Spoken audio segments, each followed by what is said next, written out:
I don't know what's in the water these days, but these books, actually everything that I've read this year, no complaints.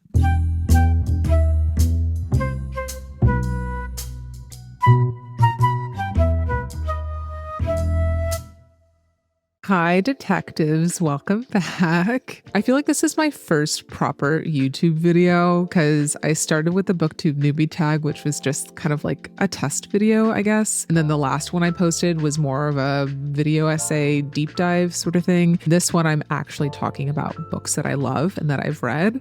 So it feels kind of official. And I'm really excited to talk about these books too. I have them right in front of me. So if you see me gesturing down, there is something here. 5 books that I've read in 2025 so far that I've really loved, and I think I might just throw in a 6th, see how I feel. For me, a good mystery has to be super memorable and also super engrossing. I don't just look for a quality mystery, although that is part of it. I also look for just a quality story and a quality book, and I think these kind of satisfy that. And there's a lot of diversity in the subgenres here, or even just the formatting. I hope you will find something that you will also enjoy. Anyways, without further ado, let's just do it. I'm going to go in chronological order, which means I get to start with Murder at Gull's Nest by Jess Kidd. This is a cozy historical mystery that takes place just after World War II in a seaside town in the UK. A nun asks to be released from her vows in order to pursue a missing person, her friend. They were corresponding via letters, and then her friend stopped writing suddenly, and Nora decides, okay, something's going on, I'm going to investigate.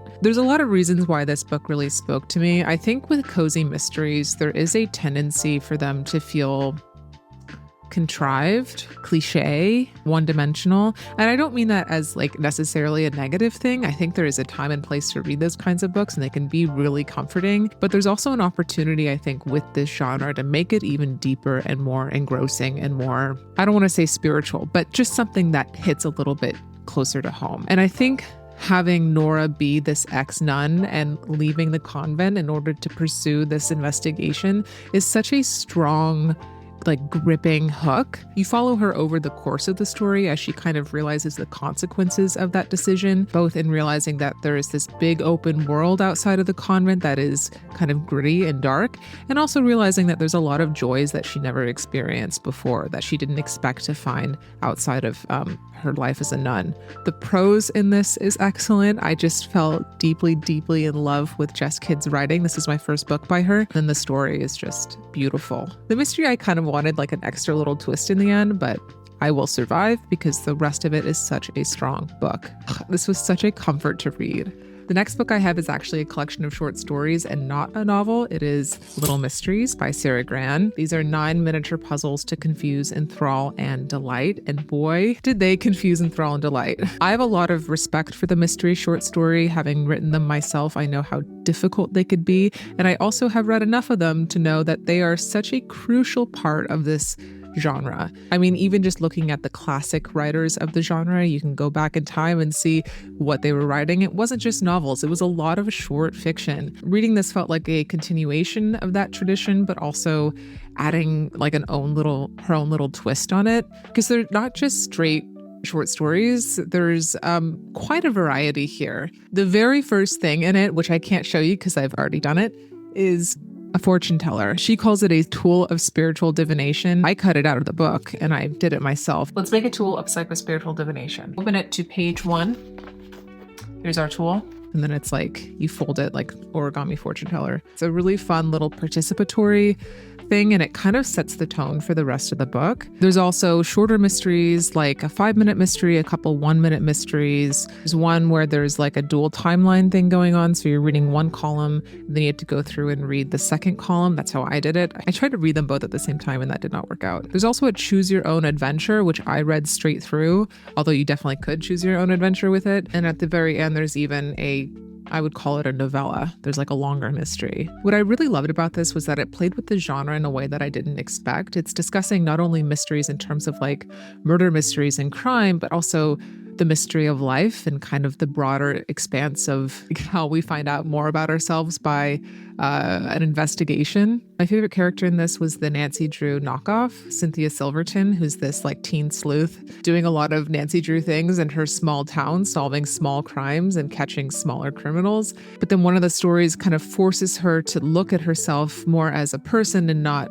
you know, as a teen sleuth. It ended up being something I just did not expect. This is like a cool girl mystery book. Really easy to dip in and out of because they are short stories and also just will make you think a lot about yourself in unexpected ways. And now for something completely different. This is a thriller. Museum Detective by Maha Khan Phillips is set in Pakistan, and it follows a museum curator who is called to investigate a mummy that seems to be a really big archaeological breakthrough. The plot is strong, the characters are nicely developed, and it moves along in a way that is very easy to enjoy. It's very pleasant to read and also quite intriguing. I'm also admittedly a sucker for a good author's note, and reading her note about the way that she wrote this book and why she wrote it and what inspired her to write it was always was very insightful. I believe that this is another series starter, which is a wonderful thing because I really love this female main character. She was a very strong character. We're switching gears again, and we're talking about an absolutely insane thriller. Julie Chan is Dead. I saw this all over TikTok, and I was really excited to get my own art copy of it. Julie Chan is a supermarket cashier who has an identical twin sister. They were estranged at a young age. Her sister went on to become a very famous influencer. Julie discovers her sister's body and then assumes her identity and becomes kind of a spy into this world of influencers. She infiltrates it, and pretty soon she begins to realize that something is wrong with this influencer world. I read this book in less than 24 hours, which is such a rare thing for me.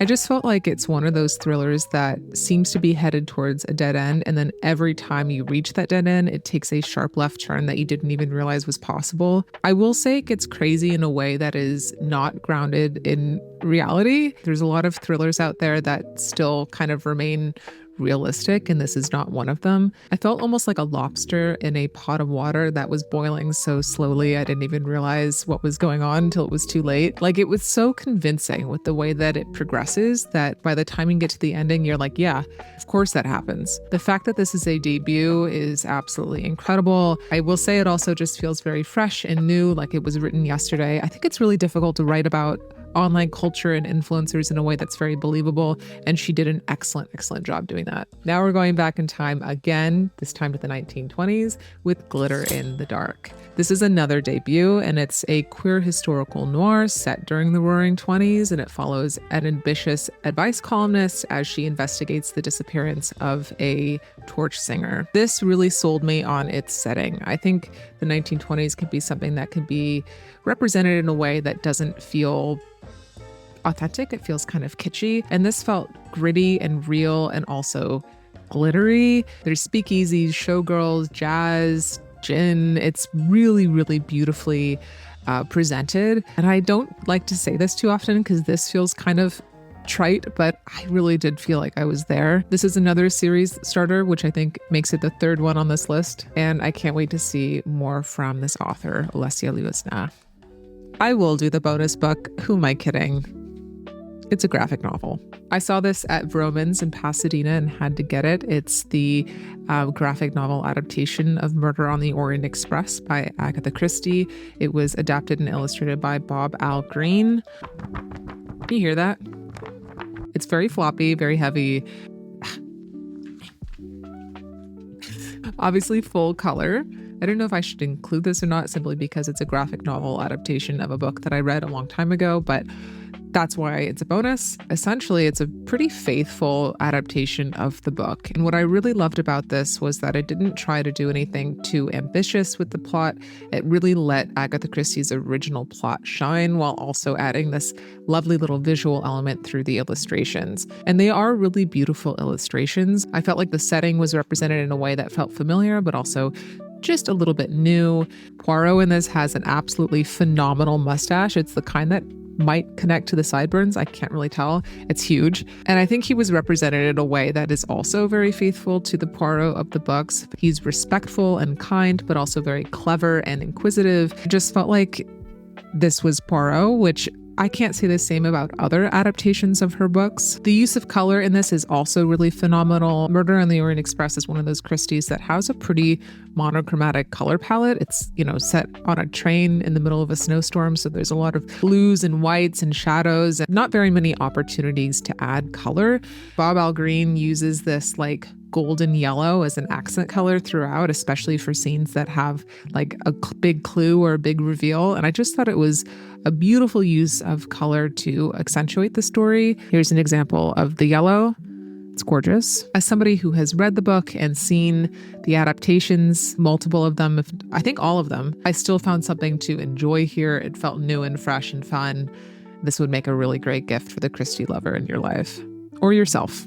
Just saying. That is it, you guys. I hope you found something that you enjoyed here, maybe adding it to your TBR as we speak. Or maybe you read one of these and you would like to also add your input on that, which I would love to hear. I might do another little check-in in July and then October and then either end of December or early January. Like little quarterly reading check-ins might be a fun way to analyze my favorite books of the year as we go along. Why am I holding this like this? Was I holding it like that the whole video?